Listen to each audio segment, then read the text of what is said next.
Hi and welcome to the Zone. We're back again. This is the Fantasy Football Zone, your home for everything fantasy football.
All right. Hi, and welcome to the Zone. This is the Fantasy Football Zone, your home for everything fantasy football. Thank you so much for making the time to join us on this review episode of Game Week 10, landmark Game Week. Ideal guy, how are you? I'm good as well. Looking forward to the show. I'm not so good as well after seeing some news today that's going on around the football world. But of course, we're going to talk about it. Yeah, we'll definitely touch on it. But yeah, landmark Game Week 10. At this point, I guess is where we maybe take a step back and look at things from far, just to try and evaluate how the season is unfolding so far. I think 10 game weeks in is enough sample size to look at which teams are looking like they're doing something. Of course, which teams look like they have no plan whatsoever. Even from our FPL point of view, it's sufficient, time to look at our teams and how far. Yeah, to look at how far they've come. The players, to analyze the players in terms of defenders, midfielders, forwards. I think actually at Game Week 10, from an ideal point of view, this would be the best time to deploy the wildcard, because now maybe you can really look at your team and build it around some really solid stats and whatnot. But oh well. But it also could be a confusing one, though. It could be very confusing because now you don't know where to go exactly and where to touch and not to touch. I was arguing that the stats will tell you where to go and where to touch, actually, as opposed to the start of the season where you don't know what is happening or you don't know who to go with, at the time. Because now for sure we know maybe you need Chelsea defenders, maybe you need to avoid Man United defenders, maybe you need, something like that. Now for sure you know how to go about those things. That's right. Anyway, so yeah, let's talk about Game Week 10. We can just look at the results, how they played out. It was a fairly interesting game week, I think. Exciting for sure. Yeah. The early kickoff, I think, for Saturday was Leicester versus Arsenal. Traditionally, or in the recent tradition, it's become a very big game, especially because Leicester have turned the tables against Arsenal for the most part in the recent past. But I guess this is one of those games that tailgates, Arsenal's transformation, because we managed to walk out of King Power with a 2-0 win, clean sheet and the 3 points, and an amazing performance from our new keeper, Aaron Ramsdale. Yeah. Who you have in your team, actually. I mean, it couldn't have gone any better. Of course, in that game week, I think I'm loving how the games are going so far. In terms of, we're always starting the game week, and we're winning, and now we're relaxing. Just get to see how other teams are going to play out the game week, So it's really exciting. Of course, exciting times to be an Arsenal fan at the moment. Of course, to put Leicester to the sword. And we're talking about this even before. We're thinking there's going to be a lot of goals in this game, but actually, Arsenal are really resolute and especially defensively in that game, which was really cool to see. But honestly, the difference of it not having a lot of goals was just Aaron Ramsdale, because clearly Leicester deserved at least 2 goals. Arsenal scored 2, so that's already a 2-2 draw. Well, they didn't deserve. They didn't deserve because they didn't dominate the whole game, so they didn't deserve. No, I'm saying the chances they created and how close they came to scoring. That's what I mean by deserve. Sometimes you don't necessarily have to dominate the game, but clear-cut chances are clear-cut chances. If you take them, you're better off. But anyway, I think it shows also how far we've come as Arsenal fans, that we are not overly excited by a win. It's like now we are becoming accustomed to this lifestyle, It's just keep coming on to the next one. Yeah. 9 game weeks unbeaten, 9 games unbeaten so far. And yeah, let's hope Arteta can keep the ball rolling for sure. But yeah, that was the early kickoff. Arsenal with a 2-0 win against Leicester. And then the 5 o'clock kickoffs on Saturday. We can just have a look at those. We had Burnley having a shock 3-1 win, thrashing of Brentford. Shock, I mean, of course, no one expected that. Actually, the FDR was rating Burnley as an easy fixture for Brentford. Lo and behold, it was something different. I mean, Burnley played a really good game. Let's highlight that next game. Liverpool versus Brighton Hove Albion at the Kop, playing out a 2-2 draw. Adam Lallana playing a starring role to frustrate his former employers. What did you make of that game? I don't know if you managed to watch it. I didn't personally watch the game, but I saw the highlights. This is the thing. I mean, Brighton really played some good football, and this is at Anfield, by the way, as well. And wow, I think even, of course, we're going to talk about the performance, but that Mwepu goal was out of this world. And again, Brighton could have actually won that game, because I think Alisson really made a goal disallowed. Yeah, they had a goal disallowed. They had a winning goal disallowed. Yeah, some saves by Alisson. Brighton really brought the game to Liverpool, and I remember when Arsenal drew with Brighton, everyone was getting on to us that Brighton, how can you draw with Brighton? But now you can see a whole magnitude of a Liverpool who were winning 2-0 in the first half.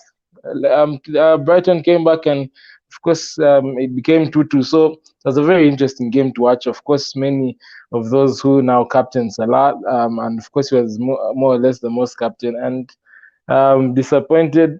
Of course, he had a goal that was disallowed as well, an assist that was disallowed. So I mean, it was just a crazy game week. Yeah, but I think the reprieve for me is that Brighton showed us that there is a weakness to this Liverpool side. As long as you're well organized and well drilled and I guess disciplined in your game plan, there's a way you can hack this Liverpool side. And until this point in time, Liverpool were looking a bit formidable, So let's see how that plays out in the coming game weeks. But yeah, definitely an interesting scoreline.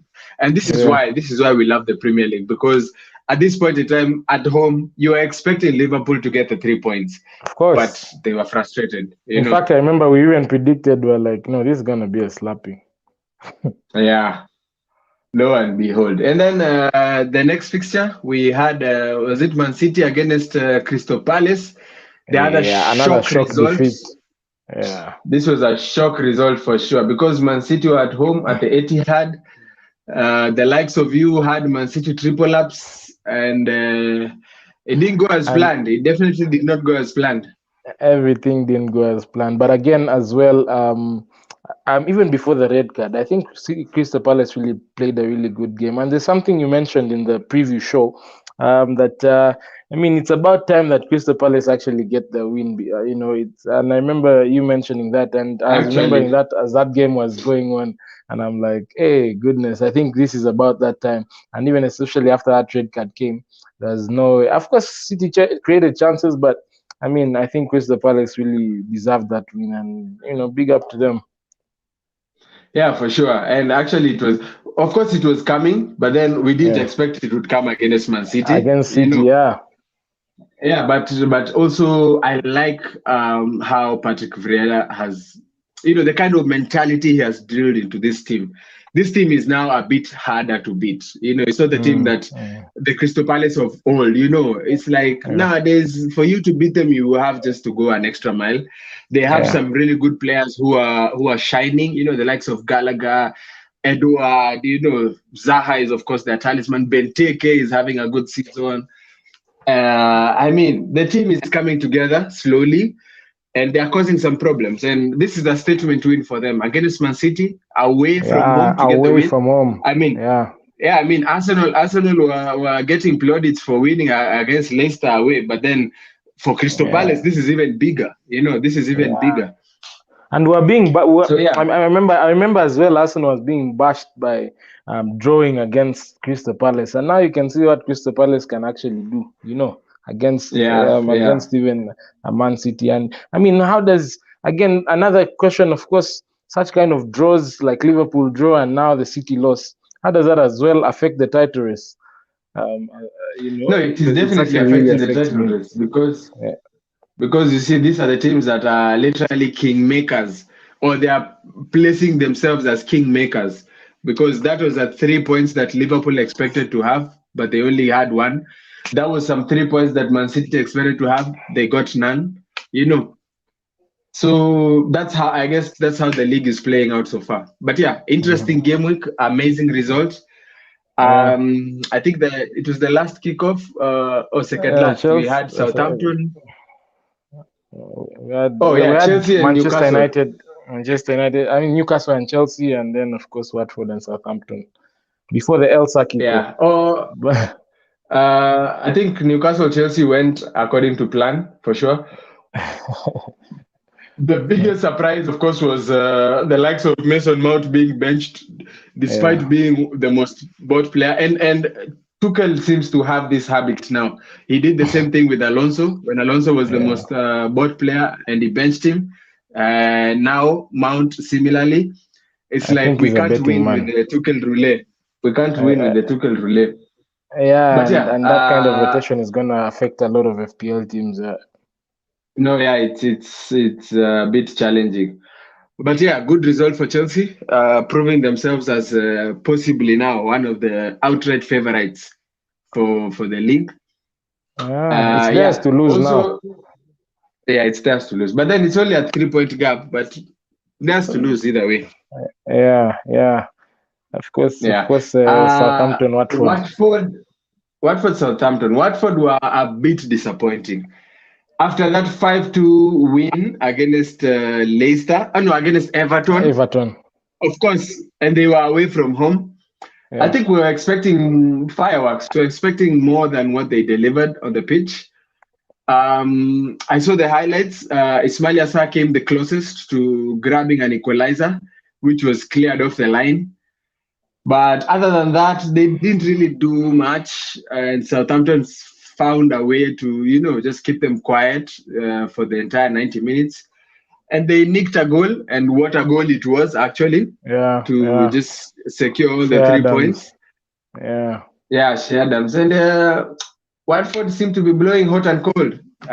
What can we say? It's just 3 games into Claudio Ranieri's time. So, of course, there's no. I think, and especially this could tell you then that probably the Everton game was a lack of concentration from Everton, because you saw those goals came in from the 80th minute, between the 80th and the end of the game. So that could probably spell that. So I think we're yet to see and discover what this Watford side is about as well going forward. And yeah, but of course, definitely they'll be disappointed with that result. Then the El Sakiko, and it proved to be the El Sakiko, literally. It proved to be. It was not dubbed El Sakiko for no reason at all. Tottenham succumbed to a 3-0 thumping at the hands of Cristiano Ronaldo. Finally, he discovered his scoring boots. And Tottenham were at the wrong end of I think his upturn in form. And I think Tottenham are so happy that Man United won, because if you ask me, they've benefited from that loss more than they would have had they won. I mean, at the moment, I'm really so jealous of Tottenham and Antonio Conte. Of course, coming through. That is a very big statement. And I mean, I was thinking about this today, and of course, when I was looking at the confirmation of Conte, and just thinking of how tight this league is actually now going to be. Almost all the top managers are just there. All the top managers are coming to the league, and there's also talk of Unai Emery joining Newcastle. Unai Emery, yeah. I mean, it's only a matter of time before the Super League finds its home in the Premier League. In the Premier League. The Super League, finds its home in the Premier League, because all these teams are, stamping their authority in terms of wanting to compete at the topmost level. Yeah. And now, so I mean, that still begs the question: where does that then leave, other teams that are building, slowly by slowly, such as Arsenal, and saying there's a process. So, I mean, we're yet to, of course, see what's going to happen, of course, with Tottenham. But I think that's a big statement. That's a big statement for sure. He's coming on an 18-month contract, I think. There's talk of Nuno. It cost them 14 million to get rid of Nuno, 14 million pounds to get rid of Nuno. And maybe they were a bit wary of those long-term contracts just yet. So they were like, hey, Conte, let's see what you can do first. We know you're Conte, but let's see what you can do first, Yeah. But yeah, Tottenham fans couldn't be happier. And true to Man United, of course, the only time they win, it doesn't result to anything good. It results to worse situations rather than... They've lost the opportunity for Conte as well going forward. And now, this again, of course, is going to tell you, of course, Ole is now going to be given even more time, which we were praying for in the previous show. Ole will have to stay at the wheel, which is a good thing. Which is a good thing. We're all happy about that. But yeah, good win for Man United. Nice to see Ronaldo back on the score sheet. And yeah, let's go to Sunday's fixtures. There were two of them. We had Norwich City facing off against Leeds United. Leeds coming off with the 2-1 win away from home, thanks to Rafinha and Rodrigo with the goals. Yeah. And I think this was actually a really nice game. It was actually a really nice game. Norwich are they're dead and gone. They're dead and gone. There's nothing for more or less. 10 games, no win. That is out of how many? Out of 30 available points, they managed to get 2 from the draws. But anyways, I mean, Norwich is that kind of team. They come into the Premier League, sell their best players, and then are ready to go back down, fight back. They only saw them in Buendia.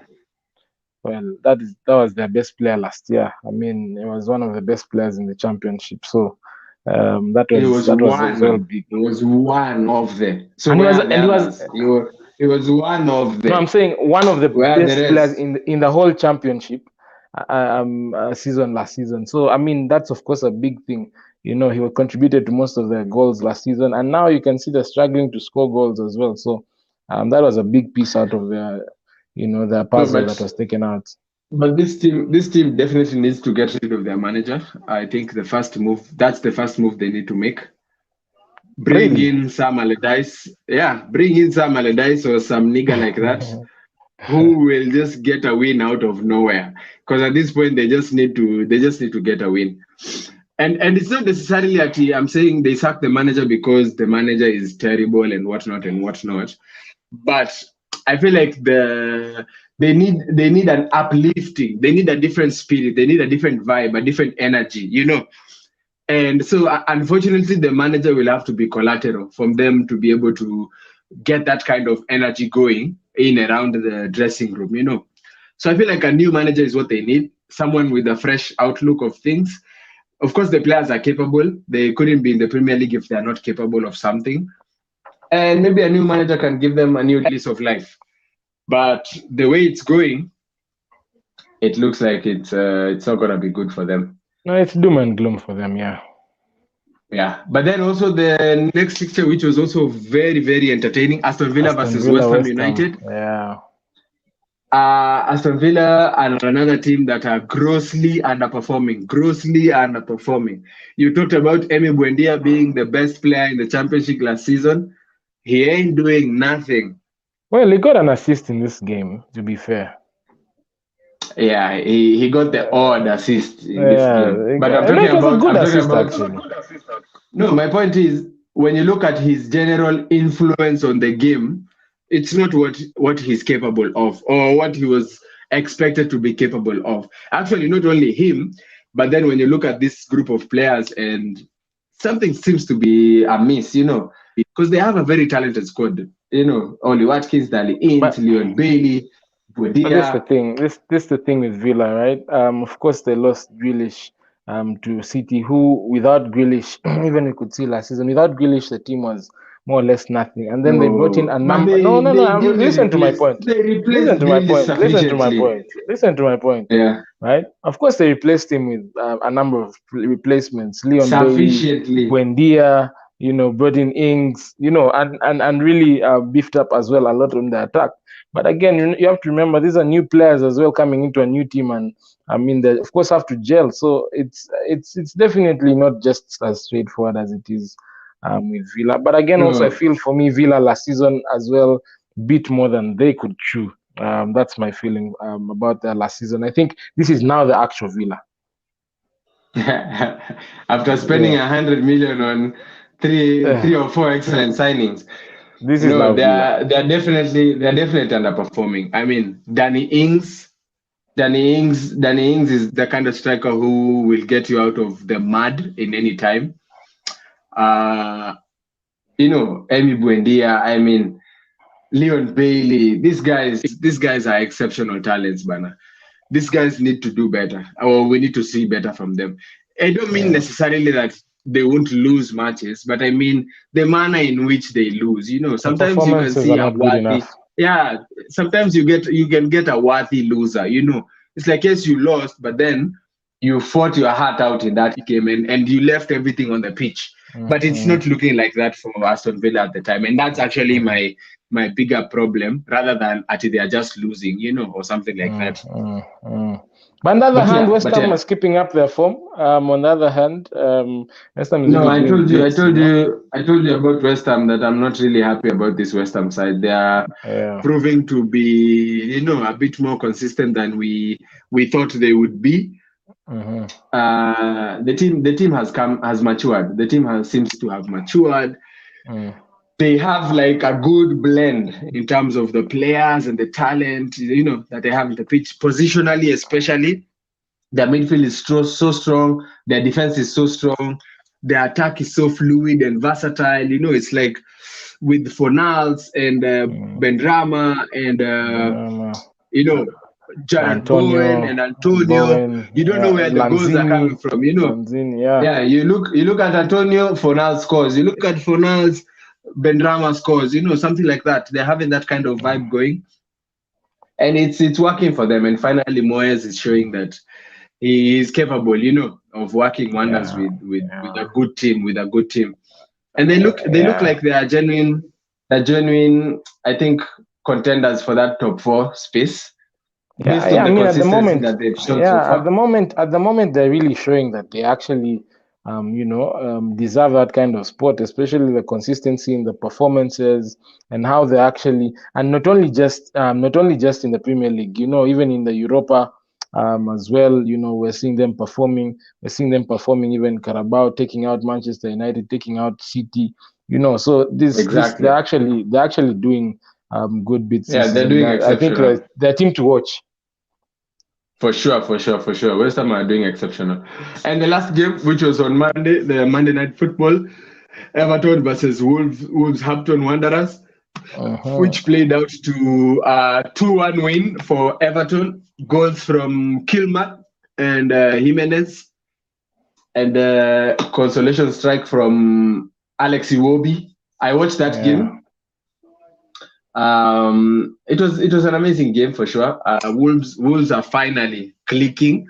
You know, they really caused a lot of problems for Everton, and somehow Everton seems to have fallen off the grid.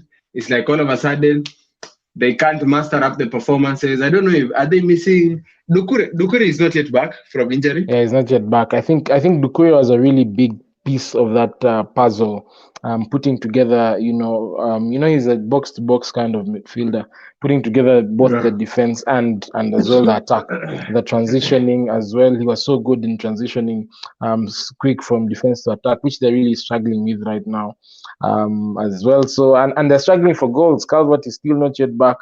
And again. I remember Everton at some point in time, the in the top four and having really consistent performances. But you see how 1 or 2 injuries to key players is actually what it's actually doing to them. But on the other hand, Wolves actually has picked up some good run of form, which is really good. Yeah, which is really good. Yeah. They are definitely on the up, Wolves, and I think we love to see it, us especially being Wolves assets owners. But yeah, basically that was the round of performances from the Premier League for Gameweek 10. From an FPL perspective, maybe we can transition to see how that translated to our teams and just FPL in general. We can just have some of our teams just to see how we performed and maybe have some comments with regards to the FPL output from these games and the scorelines that we've just discussed. So we can start with my team. FPL Dinosaurus. It was a fairly, I think, tricky game week for Dinosaurus. 52 points. For the last, actually, October has been my worst month so far in FPL. Green arrows all the way. Oh, red arrows all the way. Somehow I've managed to stay above average in my score lines, but then they have not been good enough in terms of guys are scoring higher, and I'm not in that score bracket. But as you can see, I made some last-minute changes after campaigning so strongly about Ronaldo and maybe keeping him for one last time. I decided, what the hell, and I got rid of the nigger and brought in Rashford in his stead. I was proud actually to see what Rashford did. I think what Rashford did validated my move for Rashford. It's just that I made it maybe a bit too early in terms of I should have kept Ronaldo just for one more game week. But I think I've been mentioning that Rashford seems to be, the guy on red hot form in this Manchester United team. And it proved because he came in with like 20 minutes to play or 10, 15 minutes to play. And he managed to get a goal. And it was actually quite a menace. So at least he validated that for me, Kidogo. But then I missed out on the Ronaldo points. But I'm happy my team was able to prepare for the next game week with the Brentford assets. I got Ivan Toney in place of Ronaldo. And this is the first time I am owning Ivan Toney for this season, actually. So I hope it will be good to me. The other thing is I greatly suffered from having Azpilicueta. Second game week in a row, he did not play. Yep. And no one came from my bench. Keranteni was also missing in action. So my 54 points was, of course, with one less player to my detriment. And yeah, basically that's how my game week unfolded. I talked about Ismail Yassar and his effort being cleared off the line in that Watford Southampton game. But then, of course, Ismail Yassar's point would have meant I miss out on the Livramento clean sheet. So it's more or less the same thing. The points just came home through a different version. But yeah, Jimenez coming to save me the blushes a bit on Monday. He's the one who rescued me from, I think, a more embarrassing red arrow display than I currently am experiencing. But yeah, that's how my team played out. A lot of injuries. I don't have a backup keeper. Oh, also let me talk about Guiata. I played Guyata because Raya got injured and I didn't want to buy a new keeper. But then I was just sure that I've missed out on keeper points there because he was coming up against Man City away. But to my shock, they managed to keep a clean sheet. Yeah, they managed to keep a clean sheet, and I was the beneficiary. But yeah, that's my team. I think going forward, I just need to bring in maybe a keeper or another defender in place of Kieran Tierney. You took a hit. And yeah, I took a hit for the first time to get rid of Nani, Roro, and bring Rashford. So let's see if it will play out in the next game weeks. Game weeks to come. No, your bench is really suffering. And actually, I actually didn't know you took Ronaldo out.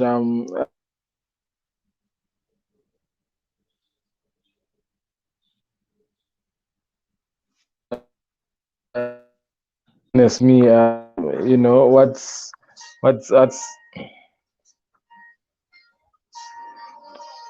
Please. You were saying something? Oh, sorry about that. Yeah. So when of course when I saw Ronaldo of course score and assist, I was just thinking about you and your team and having him as and how I mean Green Arrows are just going to be following you this week. And then checking after the game, I'm like, this guy sold Ronaldo. You know, impatience as well as I was so happy with the impatience. But then again, I saw Rashford in the team, and if Rashford even tried and blanked, I mean, this game it could have been such a poor game for you.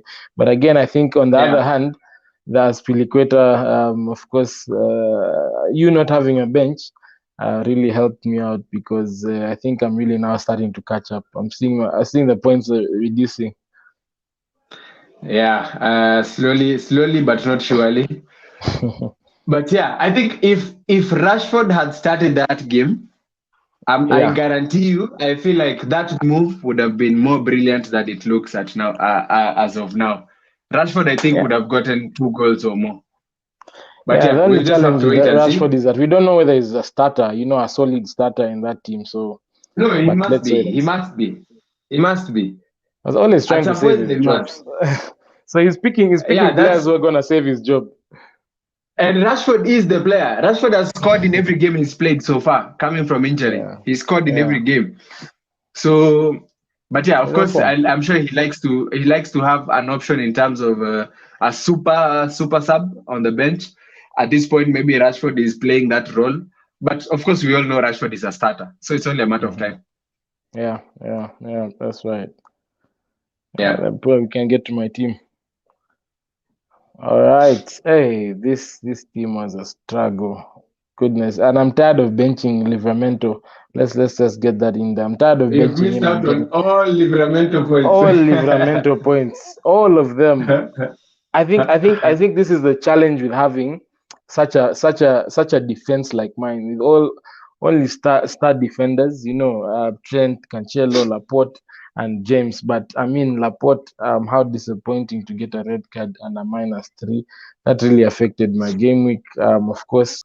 But I mean, I was happy for Ramsdale. I mean, Ramsdale really came through big time, and James, other standout players for me. Reece James. When I saw 2 goals from Reece James, I mean, I was buzzing, you know, big time, and I'm like, my game week can easily end there, and especially because Salah is, you know, not necessarily a differential. So I think, and of course Salah, and we talked about Salah as well in the previous show, and talking about probably this is the time with which maybe he may not even actually perform. However, if you look around my team, who else would I have given that armband to and given me something? You know, maybe I'd have given it to no one. No one, FC. you know, but you know, even Vardy himself, you know, blanking really bad. You know, in that kind of way. But I mean, I was really happy for Rafinha. Which is also unlikely for him, actually. It was uncharacteristic. Yeah. Especially against Arsenal, you know. Of course, I was happy for Rafinha, of course, coming through. But my forward line was really disappointing. Wang had a disallowed goal. And I'm wondering, Antonio is assisting, but whoever is assisting is passing the ball and is giving an assist as well. So he's more or less pre-assisting. So I'm just like, can't you just take a shot? This was for Niles and Bowen. I was literally just jumping. I was just jumping, and I'm like, can't you just shoot? I get some assist points, because I know at this point in time, Antonio is a bit of a differential. But anyways, of course, my team is still intact as well for the next few game weeks.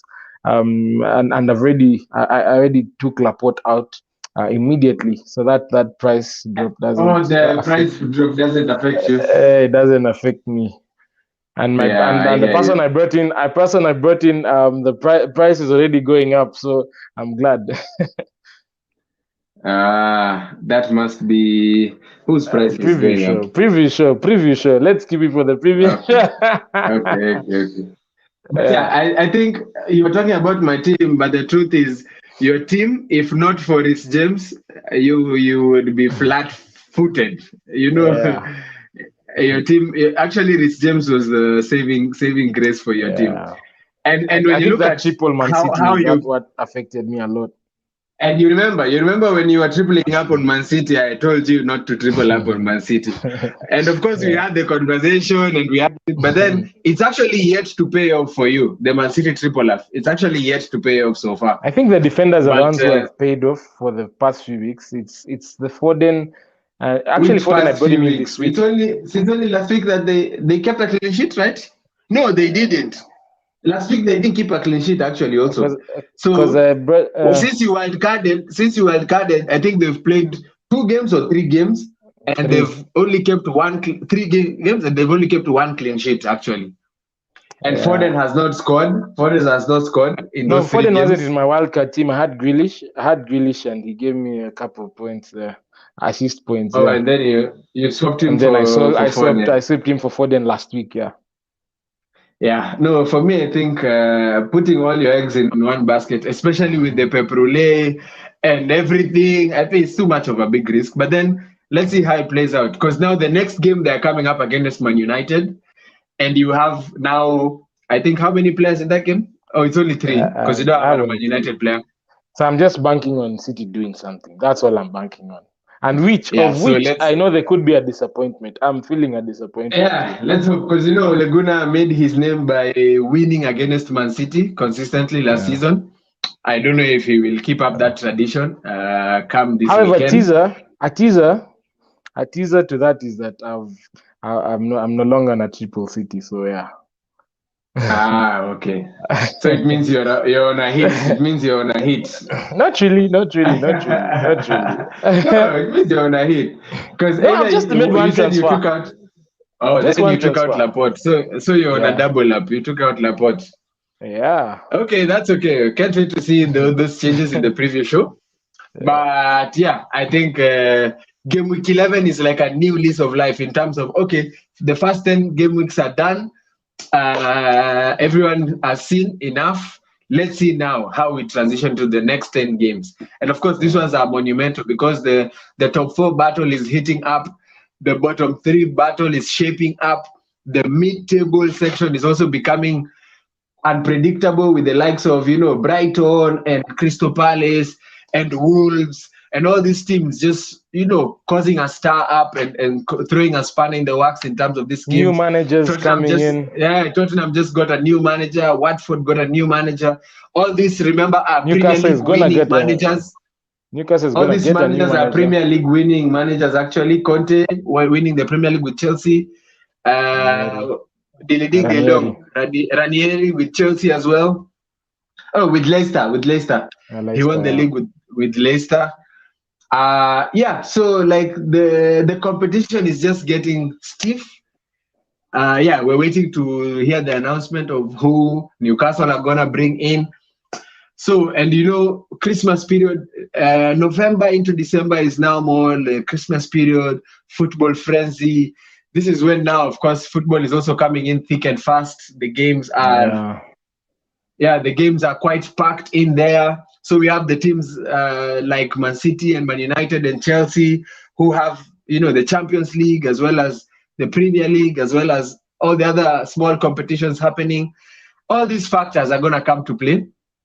And I'm telling you, it's just going to build up into a very exciting Yeah, especially after that international break, there's gonna be a lot of games. Of course, I think and for some reason I've been looking forward to this international break so that we can really assess the first 11 game weeks in detail, and reflect as well as project, and be ready for that very busy Christmas period of football. So yeah, I'm really looking forward to it. I think Premier League should introduce a rule and say after every international break, there's a wild card. There's a new wild card. I think that would be a very good rule. That's when now, of course, we're going to fear a lot of injuries that could come. Any injuries, players being banned from coming. That's this. And then again, of course, we're looking forward to January and how AFCON is going to affect, of course, players. And you imagine who to replace Salah with. We'll look at all those things, I think, in the international break special, where we can discuss some of those aspects. But all right, that's it for the review show. I think we've covered pretty much everything. Thank you so much, of course, for hanging out with us and just catching this show once again. We'll be doing the preview show on Thursday. Just, of course, to look at or to have a preview, literally, of Gameweek 11 and the fixtures that are in store for us. Also to do our team reveal in terms of the changes that we've made.